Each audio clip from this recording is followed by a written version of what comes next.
विश्वास करने की। आमीन, हालेलुया।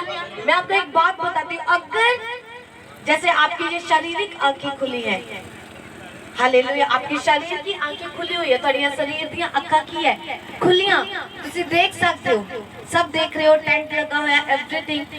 थोड़ी जिंदगी केड़े लोग आंदे हैं केड़े जांदे ने, तुसी देखते हो कि नहीं देखते। मैं कि इसी तरीके नाल अगर आपकी आत्मिक आंखें खुली हों, अगर आप आत्मा से देख सको, अगर आप आत्मा से देख सको, आपके ऊपर परमेश्वर के इतने करम कह लो, इतनी दया है आपकी जिंदगियों के ऊपर, वहां पे भी जहाँ पे आपको उम्मीद नहीं, जहाँ आपने कभी सोचा नहीं, अगर आप आत्मिक आंखों से देखो तो आप, मैंने बोला 24 घंटे भी कम है, आप कभी भी परमेश्वर का धन्यवाद करते थकोगे नहीं, कभी भी। तारीफ करो प्रभु की। समझ आ रही है? मैंने अगर आप आत्मिक आंखों से देखो, अभी मैं खड़ी थी तो परमेश्वर का आत्मा मुझसे बात करा कि अगर ये लोगों को बता गई अपनी आत्मिक आंखों से देखें तो आपकी जो प्रेयर रिक्वेस्ट है आप भूल जाओगे, जो तुसी प्रार्थना निवेदन परमेश्वर दे के रखते हो ना, कि परमेश्वर मेरी जिंदगी में ये कर दे, प्रभु मुझे ये दे दे, मेरा बच्चा फौरन चला जाए, आप ये भूल जाओगे। आपको पता चलेगा कि मैं कैसा इंसान हूँ और परमेश्वर फिर भी मुझ पे दया करता है। समझ आ रही? क्योंकि हम क्या हैं, हम इंसान हैं, हम मिट्टी से रचे गए हैं। हम क्या करते हैं, हम गलतियां करते हैं जानबूझ के, हमें पता भी है, हम फिर भी गिर जाते हैं, फिर भाग के क्या जाते हैं, हम फिर परमेश्वर के पास जाते हैं, प्रभु मुझसे गलती हुई मुझे माफ कर। परमेश्वर कहता है मैं तेरे पापों को स्मरण तक ना करूंगा, मैं तेरे पाप को याद तक ना करूंगा, अगर तू मेरी ओर लौट आए तो। समझ आ रही कि नहीं आ रही? एक होता है डिठाई का पाप, डीठपन, कि हाँ पता है चर्च में आ रहे पाप है, हम क्या करते हैं, हम पाप के साथ कॉम्प्रोमाइज कर लेते हैं। आपने जोर लगाया, महीना प्ले हैंड करवाई, सब कुछ करवाया, आपको लगता है कि नहीं अभी मुझे शिफा नहीं मिली, मुझे पाप छूट रहे, आप क्या करते हो, उसके साथ समझौता कर लेते हो। क्या करते हो, समझौता कर लेते हो कि हाँ चलने लगे, जितना निकलना टाइम निकल। No, hallelujah. अगर आप मसीह में हो, परमेश्वर ने क्यों बोला कि आप एक आत्मिक युद्ध में हो। अगर तुसी बाइबल को रीड करो, परमेश्वर ने कहा कि तुसी किदे विच हो, एक आत्मिक युद्ध दे विच हो। युद्ध क्यों बोला, क्योंकि आपकी जो असली लड़ाई है वो असली में वो आत्मिक रिद्धि की है। हालेलुया। मतलब आप 24 घंटे, अगर आपका जन्म हुआ है इस धरती के ऊपर, समझ लो आपकी आत्मिक लड़ाई तब से शुरू हो। हालेलुया। जब बच्चा पेट में होता तब से उसकी एक आत्मिक लड़ाई शुरू हो जाती है। क्यों? परमेश्वर ने बोला कि मैंने गर्भ से ही तुझे चुन लिया। मैं गर्भ, तो परमेश्वर आपको गर्भ से संभालना शुरू कर देता है। आप माँ के गर्भ में होते हो तब से परमेश्वर आपको संभालना शुरू कर लेता है। क्यों? क्योंकि परमेश्वर जानता है कि आपको एक परमेश्वर की जरूरत है, आपको एक परमेश्वर की दया की जरूरत है। परमेश्वर जानता है कि आप उसकी संतान हो। माता पिता जैसे जानते कि मेरे बच्चे हैं, उसको अकेला कभी नहीं छोड़ते। जब बचपन में होते परमेश्वर कभी, आपके माता पिता आपको कभी अकेले, यहाँ तक कि आप बड़े हो जाओ, आपकी शादियां हो जाए, तब भी जो माता पिता का प्रेम है उसकी नजर सदा आपकी ओर लगी रहती है। क्यों? क्योंकि आप उसका एक अंश होते हो, आप उसका एक पार्ट होते हो जिंदगी का। इसी तरीके से आप परमेश्वर का एक हिस्सा होते हो, वो इसीलिए आपको सदा सुरक्षित रखता है। इसीलिए प्रभु ने ये वायदे आपके साथ किए। उसको पता है कि मेरा बच्चा जब जाएगा, जब इंसान जाएगा वो अकेला होगा, इसलिए प्रभु ने आपसे वायदा किया कि जब तू घर से निकलेगा तू मुबारक होगा, अंदर आएगा तू मुबारक होगा, तू बाहर जाएगा मैं तेरे साथ जाऊंगा, जहाँ कहीं तू जाएगा मैं तेरे साथ। हालेलुया। कितनों को समझ आ रही है? आप एक आत्मिक युद्ध में रहते हो। अगर आप मसीह को चुन लिया, समझ लो कि आप एक आत्मिक युद्ध में हो। आपकी जो लड़ाई है ना तो किसी धर्म के साथ है, आपकी लड़ाई ना तो किसी इंसान के साथ है, आपकी लड़ाई ना किसी संस्था के साथ है, आपकी लड़ाई ना किसी रिश्तेदार के साथ है, ना पड़ोसी के साथ है। आपकी लड़ाई किसके साथ है? अंधकार की शक्तियों के साथ। हालेलुया। किसके साथ है? अंधकार की शक्तियों के साथ। किसके साथ है? लेकिन मैं आपको सच में बताती हूँ, एक निशानी रहती है। जो मसीह लोग की जिंदगी में अभी भी लड़ाई है, लड़ाई न सिर्फ अगर वो आज भी अपने पड़ोसी से लड़ते हैं, आज भी अपने रिश्तेदारों से लड़ते हैं, एक निशानी है कि उन्होंने अपने आत्मिक लड़ाई को शुरू किया ही नहीं कभी। कड़वा है लेकिन सच है। हालेलुया। अगर आज भी आप शरीर में अपने पड़ोसी, निशानी देती हो, अगर इंसान को जांचना हो आत्मिक है कि शारीरिक है, वो शरीर से चलता है कि आत्मा से चलता है। अगर वो आत्मा से चलता होगा वो तुरंत माफ करेगा। कैसे करेगा? तुरंत माफ कर देगा। अब यीशु मसीह आत्मिक लड़ाई में थे, उनको पता था कि मैं आत्मिक रीति से आया हूँ, मुझे आत्मिक दौड़ को पूरा करना है। मुझे शारीरिक दौड़ को अगर उन्होंने पूरा करना होता तो वो तभी शैतान से हार जाते जब शैतान परखने के लिए आया था। अगर वो शारीरिक होते, शैतान इस इंसान को पता सबसे ज्यादा गिराता जो शारीरिक होता है। आत्मिक से वो पंगा नहीं ले सकता, आत्मिक इंसान से वो कभी जीत नहीं सकता। किससे जीत सकता है? शारीरिक। जब यीशु मसीह ने 40 दिन के रोजे रखे थे तो क्या हुआ था? शैतान परखने के लिए उन्हें आया था। शैतान ने क्या बोला था कि अगर तू, उसको पता था कि अभी यीशु मसीह ने क्या रखे हैं? रोजे रखे हुए, 40 दिन रात के रोजों में है। उसको शारीरिक रूप से वो क्या थे? वो भूख लगी थी उनको, शारीरिक रूप से वो प्यासे थे। हालेलुया। लेकिन शैतान आया, उसने शारीरिक रीति को इस्तेमाल किया यीशु मसीह को गिराने के लिए। क्या किया? वो गिराना चाहता था यीशु मसीह को। इसीलिए यीशु मसीह की शारीरिक अवस्था को उसने क्या किया? उसने पकड़ा। उसका ध्यान किधर था? शैतान का। वो डायरेक्ट तो यीशु मसीह के पास गया नहीं, उसने बीमारी नहीं दी। उसका ध्यान, उसका फोकस शैतान के ऊपर कहाँ था? बताओ मुझे। का उसके शारीरिक दशा के ऊपर था। यीशु मसीह का शरीर उस वक्त किस कंडीशन में था? शैतान की नजर उस पे पड़ी हुई थी। याद रखो, शैतान कभी सोता नहीं। आप सो जाते हैं, शैतान कभी नहीं सोता, परमेश्वर कभी नहीं सोता। हालेलुया।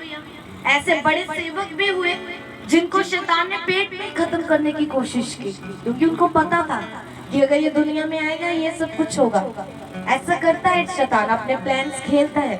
लेकिन अगर आप आत्मिक हो, आप सदा जीत के साथ वापस आते हैं यीशु मसीह के नाम में। आमीन। क्या यीशु मसीह क्या थे? वो आत्मिक थे, वो आत्मा से चलते थे, वो शरीर से नहीं चलते थे। अगर देखो, शैतान ने जब उनको परखा, उनकी नजर कहाँ थी? शरीर के ऊपर थी शैतान की। उसने किस पे अटैक किया? शरीर पे। क्या बोला उन्होंने? कहता अगर तू परमेश्वर का पुत्र है तो इन पत्थरों को बोल क्या बन जाए? रोटियां बन जाए। उसको पता था अभी यीशु मसीह को भूख लगी, उसको रोटी की जरूरत है, कि मैं इसको परखूंगा जाके। उसने शरीर को इस्तेमाल किया, शरीर की कंडीशन का यूज किया कि वो गिर जाए आत्मा में। लेकिन यीशु मसीह आत्मिक थे। उन्होंने क्या बोला कि इंसान, उन्होंने, उसको पता था मुझे अगर शैतान को हराना है मुझे वचन का इस्तेमाल, उन्होंने वचन का इस्तेमाल किया।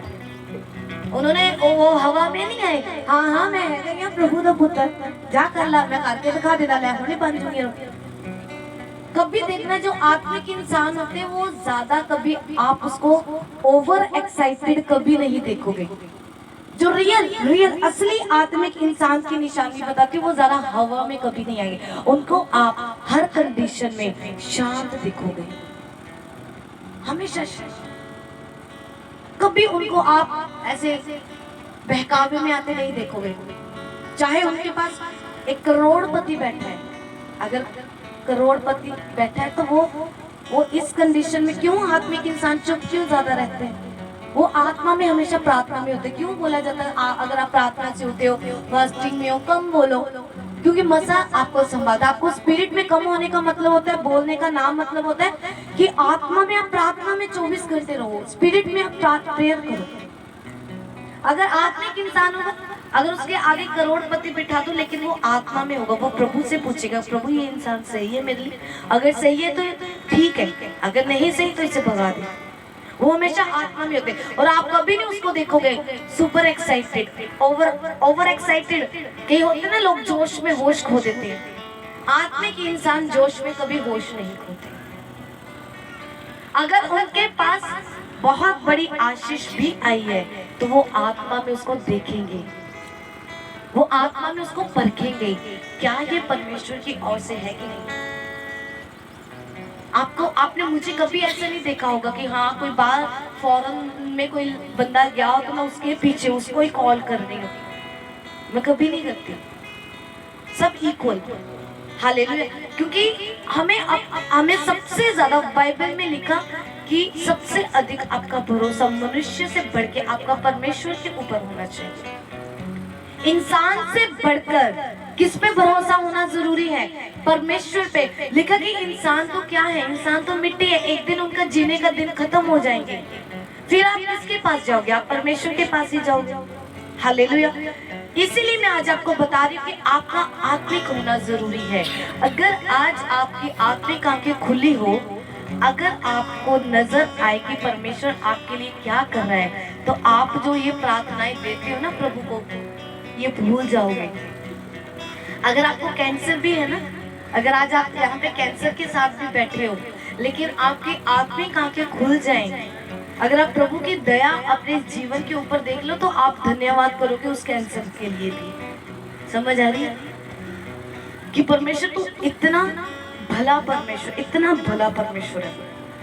हमने इतने घिनौने पाप करके भी अगर हम परमेश्वर के पास जाते तो प्रभु फिर कहता है कि तुम अगर बेटे तू वापस आ जाएगा तो मैं फिर भी बाहों को फैलाए हुए तेरे लिए खड़ा हूं। हालेलुया।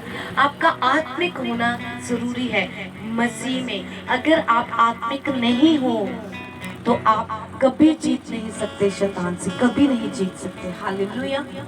परमेश्वर ने बोला कि आपका युद्ध जो है वो आत्मिक है, आपको आत्मा से लड़ना होगा। मैं आपको क्या बता रही हूँ, अगर आपको इंसान को परखना हो शारीरिक में है, अगर किसी देखना जो इंसान सबसे ज्यादा आत्मिक आपको चर्च में नजर आए तो उसके घर में उसको देखना, या उसके मोहल्ले में उसको देखना, उसके रिश्तेदारी में उसको देखना, आपको समझ आ जाएगा। क्योंकि चर्च में तो सारे ऐसे करके खड़े होते हैं, सब आत्मा में होते हैं, सबको पता होता है। असली जो आपका रोल है, जो क्रिश्चियन लाइफ का अगर रोल है, वो है आपके घरों में, वो है आपके मोहल्लों में, वो है आपकी सोसाइटी में, वो है तब जब 10 बंदे इकट्ठे हों, वहां पे आप परमेश्वर के वचन को अपने कैरेक्टर से दिखाते हो कि नहीं दिखाते।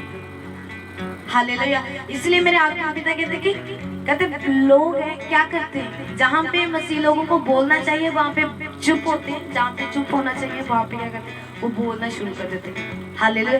पिछले हफ्ते में आपने प्रचार को सुना, कैसे अन्य जाति को आप बचाओगे? अगर आप उनके पास जाओगे नहीं, अगर आप अपने रिश्तेदारों के साथ लड़ाई झगड़ा सब कुछ रखोगे, आप कैसे उनको बचाओगे? जो वचन परमेश्वर का है कि झपट के मेरी रूहों को आग में से निकालो, आप कैसे करोगे मुझे बताओ?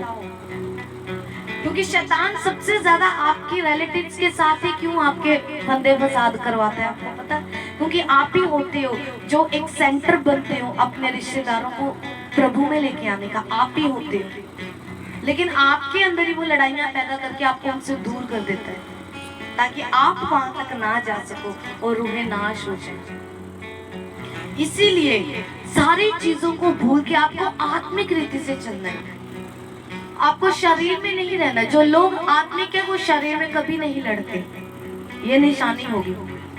पड़ोसी चाहे कुछ उठा के फेंक दे उनके ऊपर, चाहे कुछ कर दे, उनके घर में आके कुछ भी कर दे, वो आत्मिक इंसान की निशानियां में वो माफ करेंगे।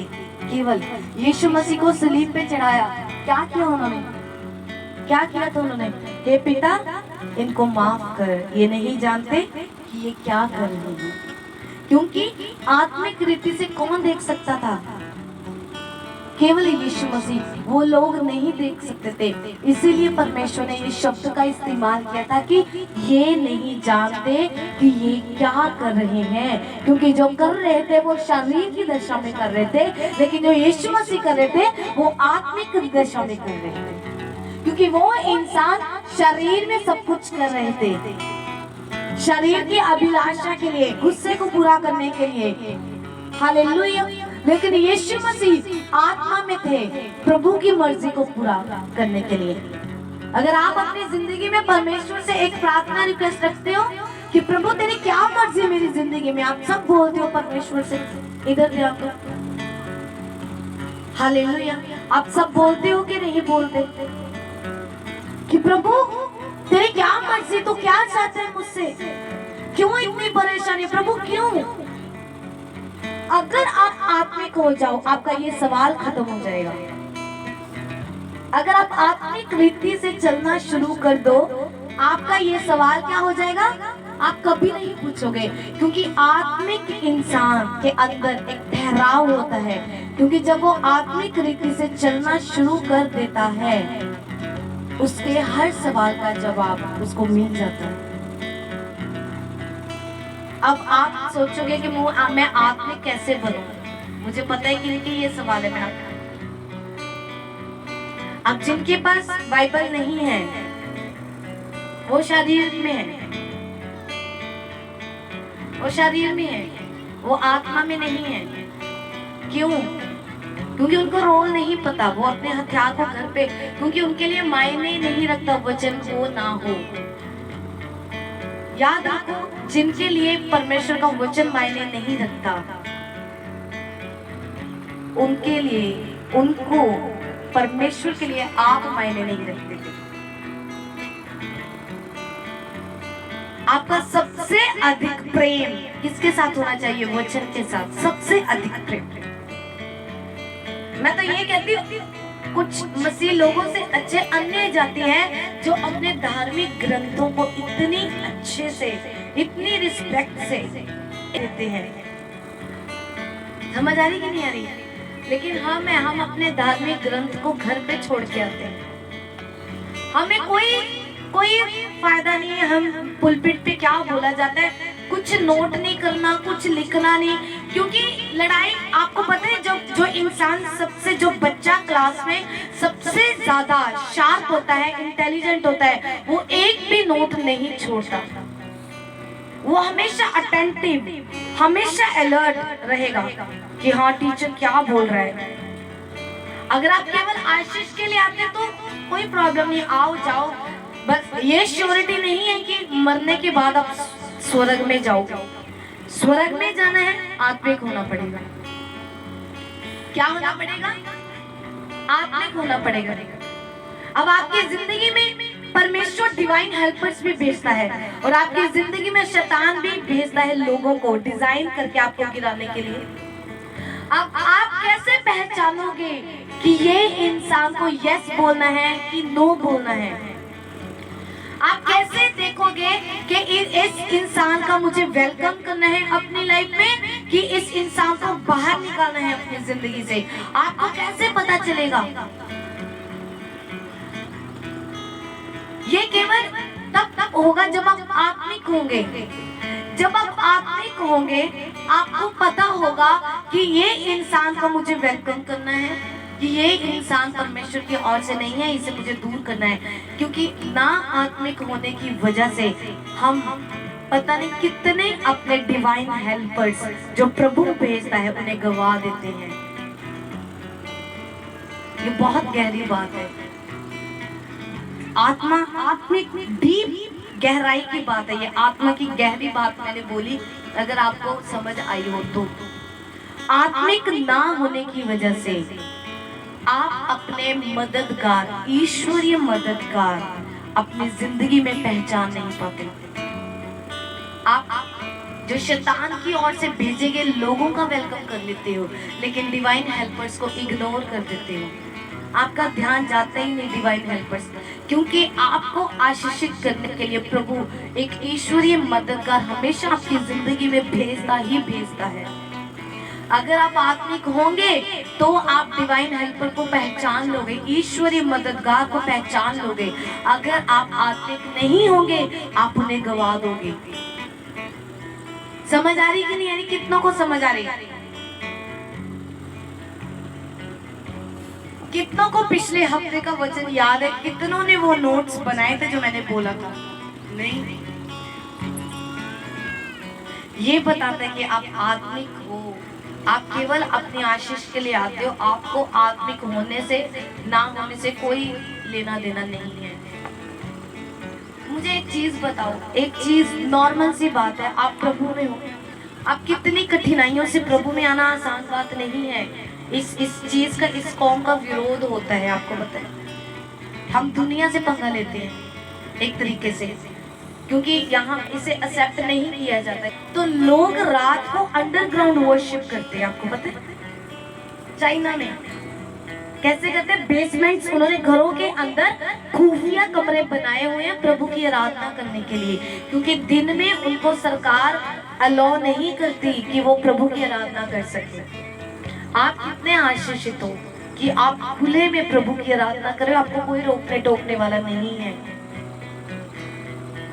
मुझे एक चीज बताओ, आप इतने अंधकार की शक्तियों से पंगे भी लेते हो, आप परिवार से भी पंगा लेते हो, सबका विरोध भी लेते हो, लेकिन आप स्वर्ग में ही ना गए तो क्या फायदा है? कोई फायदा है? फायदा नहीं। समझ आ रही? कितनों को समझ आ रही मेरी बात? अगर आप मनने के बाद, क्योंकि मसीह का एक ही मोटिव है, प्रभु का, यीशु मसीह का इस धरती के ऊपर आने का एक ही मकसद था, रूहों को बचाना। ये तो दूसरी आशीषें हैं जो प्रभु हमें देता है, ये ब्लेसिंग्स देता है, ये तो अन्य आशीषें हैं। ये तो जैसे कहते हैं एक के साथ फ्री मिल जाती है, ये तो आत्मिक बनोगे आशीषें फ्री मिलेगी। ये तो प्रभु का दिल है, उसका हार्ट है आपके लिए, ये तो दिल है उसका। वो आपके ऊपर, जब बच्चा, जैसे होता है ना कि बच्चा पास हो जाए, टॉप करे, माता पिता खुश होकर बच्चों को कुछ भी दे देते हैं, गिफ्ट देते हैं ना। ये चीज है, पिता आपसे खुश होगा, परमेश्वर आपसे खुश होगा, वो आपको बहुत कुछ दे देगा। लेकिन जो असली मकसद मसीह में आने का आता है कि आपको दौड़ पूरी करके आपको स्वर्ग में पहुंचना है। कहाँ पे पहुंचना है? दौड़ पूरी करके, पाप से लड़के, अंधकार की शक्तियों से लड़के। कभी देख लेना, जब आप प्रभु में बढ़ने की कोशिश करोगे, शैतान आपको पाप में गिराएगा। जो गंदी पिक्चर कभी आपके सामने नहीं आई वो आपके सामने आएगी, आपके मन में ऐसे ख्याल आ जाएंगे। कभी जब आप बढ़ोगे प्रभु में आत्मिक रीति से, बढ़ के देखना आपका शरीर कैसे आपके ऊपर बोझ बनता है। आप रात को प्रार्थना करना चाहते हो, शरीर थका हुआ है, शरीर आपको करने, वो शरीर नहीं है, वो अंधकार की शक्तियां हैं जो आपको नींद देती है कि आराम से सो जा, कोई बात नहीं। लेकिन आपको आत्मिक बनना है, आपको स्वर्ग पहुंचने के लिए आपको आत्मिक बनना पड़ेगा। ये आपकी लड़ाई है, आपको जीतना पड़ेगा। आपको जीतने के लिए प्रभु ने बुलाया। हालेलुया। ये आशीषों के पीछे मैं नहीं कहती भागो मत, भागो आशीषों के पीछे, मैं तो ये कहती प्रभु के पीछे भागो, आशीष आपके पीछे भागेगी। हाँ, मैं ये कहती हूँ कि इच्छा रखो आशीषित होने की, इच्छा रखो अमीर होने की, इच्छा रखो कि हर अच्छी चीज हमारे घर में हो, लेकिन उससे बढ़ के आपकी इच्छा होनी चाहिए आत्मिक होने की। क्या होने की? आत्मिक होने की। आपको आत्मा का मुर्दा जीवन जीवित करना है आज से यीशु मसीह के नाम में। अपनी आंखों को बंद करो 5 मिनट, बोलो परमेश्वर मुझे आत्मिक बना, मुझे आत्मिक बना, मुझे आत्मिक। जो आत्मिक जीवन मेरा मरा हुआ है उसे जी उठा मेरे पर, मसीह के सामर्थ्य नाम में मांगते, आमीन। हालेलुया। कितनों को समझ आई है? मेरे साथ निकालो, इफ्सी उसके 10, उसकी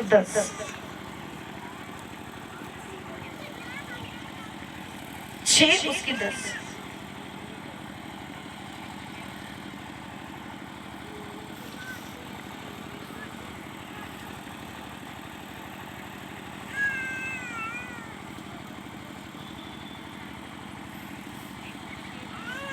क्या लिखा है इसमें? इसमें लिखा कि इसलिए प्रभु में और उसकी शक्ति के प्रभाव में क्या बनो? बलवंत बनो। क्या लिखा है इसमें? किसके पास बाइबल नहीं है खड़े हो जाओ। जिन्होंने कुछ बाइबल नहीं है खड़े हो जाओ। कर तो तुसी लेंदे नहीं है, नहीं लेंदे ना। हालेलुया। मैंने आपको आवाजें सुनाई थी नरक की, को सुनाई थी। हालेलुया। कोई बहाना नहीं, कोई एक्सक्यूज नहीं जो शैतान आपको रोक ले बाइबल रीड करने से। रोज आप इसके साथ एक रिश्ता बनाओगे तो आपकी जिंदगी में ये काम करेगा। अगर आप एक पास्टर के ऊपर डिपेंड हो तो इसका मतलब आप शारीरिक हो। अगर आप आत्मिक हो, आप वचन के ऊपर डिपेंड रहोगे, आप वचन के साथ लड़ाई करोगे। हालेलुया। कितनों को समझ आ रही है? समझ आ रही कि नहीं आ रही? समझ आ रही है? हालेलुया। अगर आपको जीतना है, अगर आपको जीतना है, बात में अगर आपको जीतना है क्या करना होगा? आपको सारे हथियार बांधने होंगे। बाइबल में लिखा है इसलिए 10 में क्या लिखा है? 10 इसलिए प्रभु में और उसकी शक्ति के प्रभाव में क्या बनो? बलवंत बनो। परमेश्वर के सारे हथियार बांध लो। हालेलुया।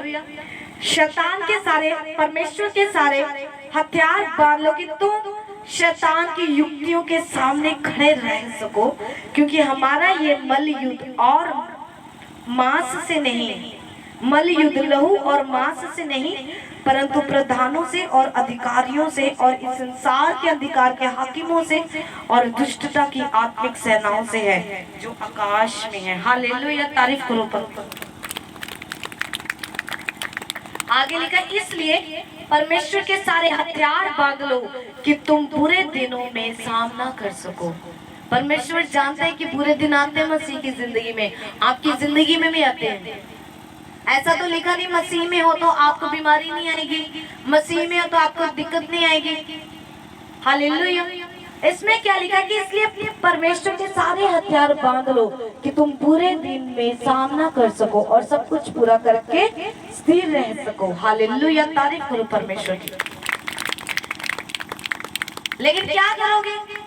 किसी के हथियार घर में पेटी में पड़ा हुआ है, किसी का हथियार अलमीरा में रखा हुआ है, किसी को तो याद तक नहीं मेरा हथियार है कहाँ पे। किसी ने अच्छे से उसको बैग में डाल के महीना हो गया, वो तो कुछ जो क्या उसको गोलक बना के रखा हुआ है, बाइबल में चल 10 रुपया इसमें डाल दो।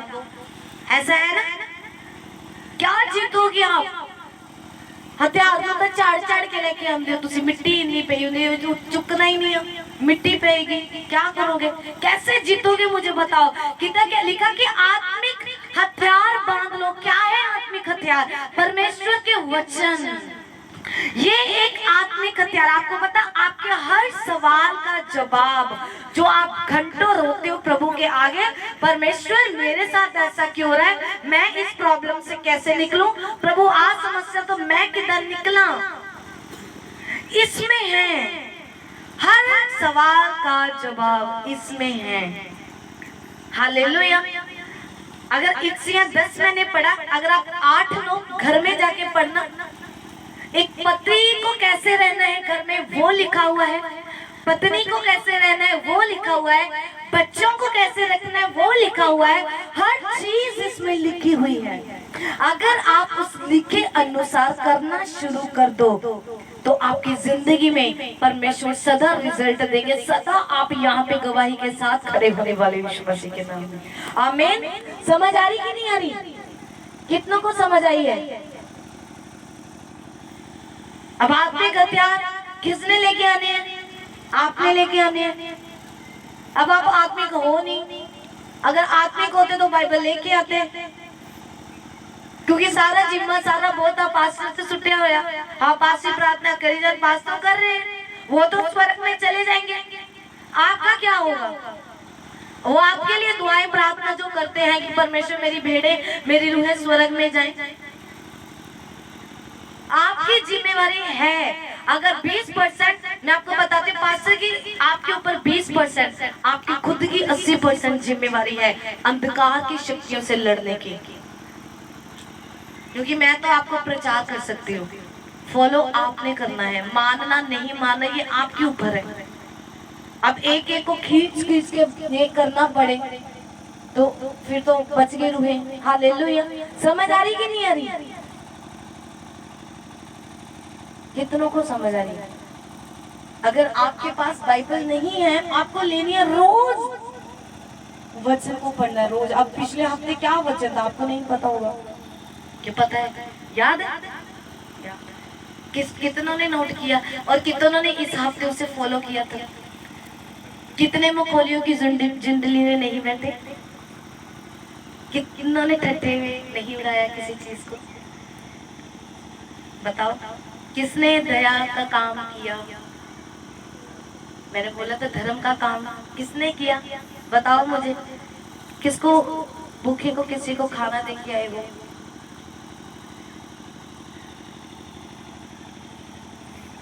तारीफ करो, अपने लिए तारीफ करो। हालेलुया। समझ आ रही कि नहीं आ रही? छूटने का भी तरीका है, प्रभु से लेने का भी एक तरीका है।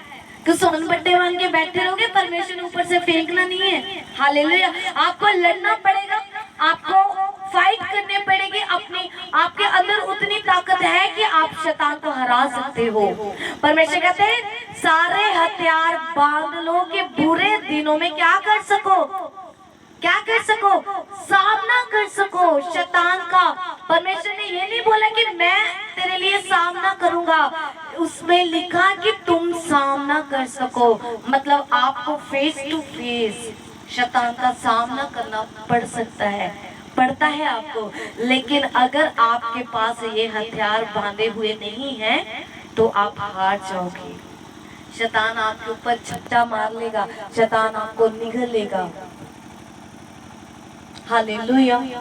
समझ आ रही कि नहीं आ रही? क्या करना है अब? क्या करना है? हथियार बांधने हैं, वचन को बांधना है। कितने जो रोज बाइबल रीड करते, रोज वाले रोज, चाहे सुबह उठ के 5 खाना बाद में खाओ, वचन परमेश्वर से बात जरूर करके निकलो कि परमेश्वर तू क्या चाहता है मेरी जिंदगी में, मुझसे बात कर। नोट करो उस वचन को और उसे करना शुरू करो। लिखो वचन को कि हाँ परमेश्वर ने बोला दया कर, भलाई कर, भले के काम कर, उसे टिक करो और रोज सोचो कि मुझे आज कुछ भला करना है, मुझे प्रभु के वचन को पूरा करना है, आज कुछ भला करना है मुझे। हालात इजाजत नहीं देते, जेब इजाजत नहीं देते, फिर भी करो। 3 वक्त की रोटी खुद खाते हो, एक की छोड़ दो और एक को दे दो किसी को, अगर आपके सामने कोई आता है। हालेलुया। समझ आ रही कि नहीं आ रही? तारीफ करो परमेश्वर की।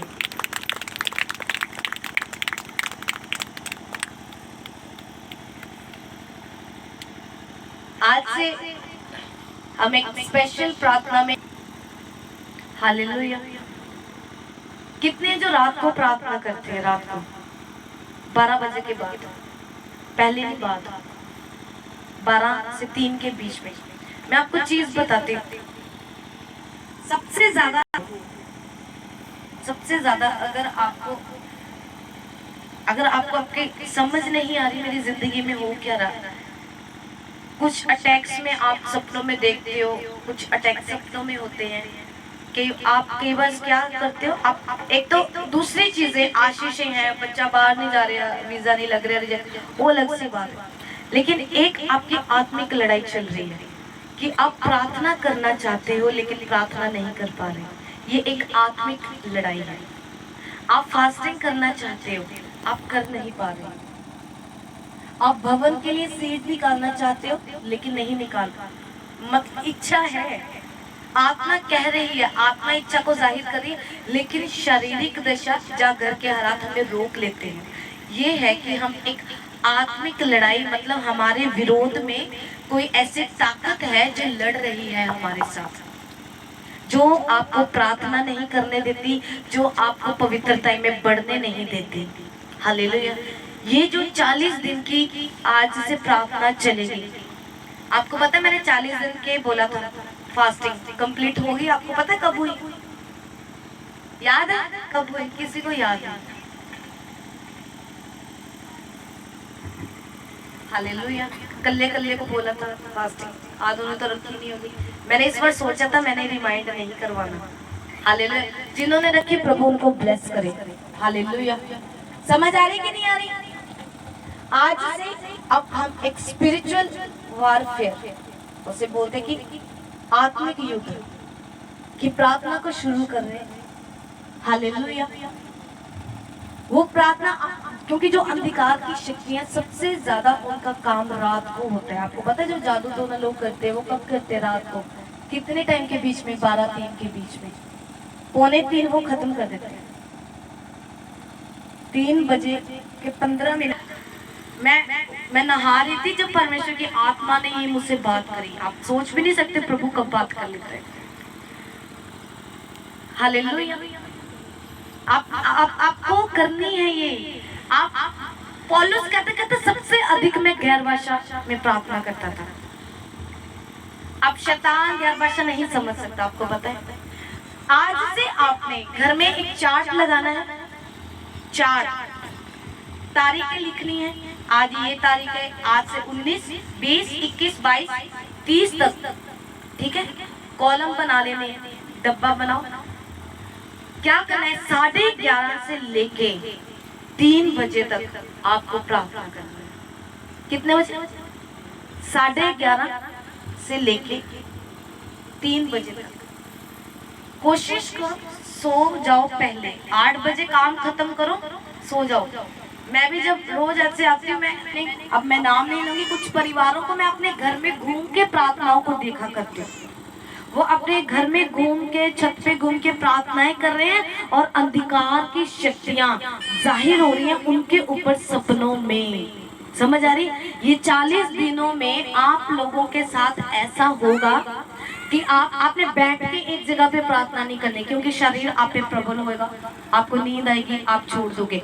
आपने घूम के प्रार्थना करनी है। चाहे कॉफी बना लो, 1 लीटर का कप की जिंदगी में। मैंने वो आत्मिक जो अंधकार की शक्तियां ऐसी हैं जो आपकी जिंदगियों के पीछे, वो जाएंगी केवल नाइट प्रेयर से, रात की प्रार्थना से। और ये समय ऐसा है कि और उसके बाद आप 4-5 घंटे की नींद ले सकते हो। दिन को सो जाओ, गर्मियों में आप सो जाते हो, आप लेडीज सो सकते हो। क्या करना है? 11:30 से लेकर 1 बजे तक 1.5 घंटे की क्या? गैर भाषा। गैर भाषा भी पूरी आत्मा से, क्योंकि गैर भाषा जब 1.5 घंटा आप बोल लोगे, आप अपनी आत्मा को क्या कर लोगे? आप एक लेवल पे लेके आ जाओगे। और कभी आप, मैं ये नहीं कहती 1 बजे तक, आपका आत्मा अगर 3 बजे तक गैर भाषा के लिए कर रहा है, 3 बजे तक बोलो केवल गैर भाषा। हालेलुया। क्योंकि जो गैर भाषा से क्या होगा, आप 1 हफ्ता केवल गैर भाषा बोल, जादू टोना, अंधकार की शक्तियां और पाप की आत्मा के ऊपर अटैक करना है आपको। क्या करना है? पाप की आत्मा के ऊपर अटैक करना है आपको आत्मा से। और आपकी अटेंडेंस लगेगी। आपको अटेंडेंस देनी है हर एतवार। पूरे हफ्ते वो पेपर लेके आना है आपने यहाँ पे कि मैंने करी है। जिस हफ्ते नहीं की, जिस दिन नहीं की, वो भी रेड लाइन से लिख दो, मैं नहीं कर सकी, लेकिन मैं तो बोलूंगी करो। हालेलुया। समझ आ रही? केवल गैर भाषा। और आपको अपनी गैर भाषा को बढ़ाना है। रोज एक दिन आधा घंटा गैर भाषा लगातार बिना रुके, दूसरे दिन 2 घंटे, तीसरे दिन 3 घंटे गैर भाषा को बढ़ाओ। हालेलुया। और आप देखोगे सपनों में आपको नजर आएगा आपके घर में कौन सी चीज प्रभु की ओर से नहीं पड़ी। ये प्रोफेसी, इसे नोट कर लो, नोट कर लो। आप दोगे गवाही कि सपने में मेरे घर पे कोई औरत आके ये करके गई और मुझे प्रभु ने सपने में दिखाया, ऐसा होगा। आपके शब्द ऐसे होंगे, ये गारंटी है। यहाँ से मैं बोल रही हूँ परमेश्वर की पुलपिट से। आपके घर में अशुद्ध चीज कोई पड़ी है, परमेश्वर आपको सपनों में बताएगा, इस अशुद्ध चीज को निकाल दे घर से। आपने कुछ खाया पिया, कुछ भी नजर आएगा आपको। नोट करना सपनों को, ऐसे सपनों को नोट करके यहाँ पे लेके आना। मैं आपको उसका मतलब बताऊंगी फिर। समझ आ रही कि नहीं आ रही?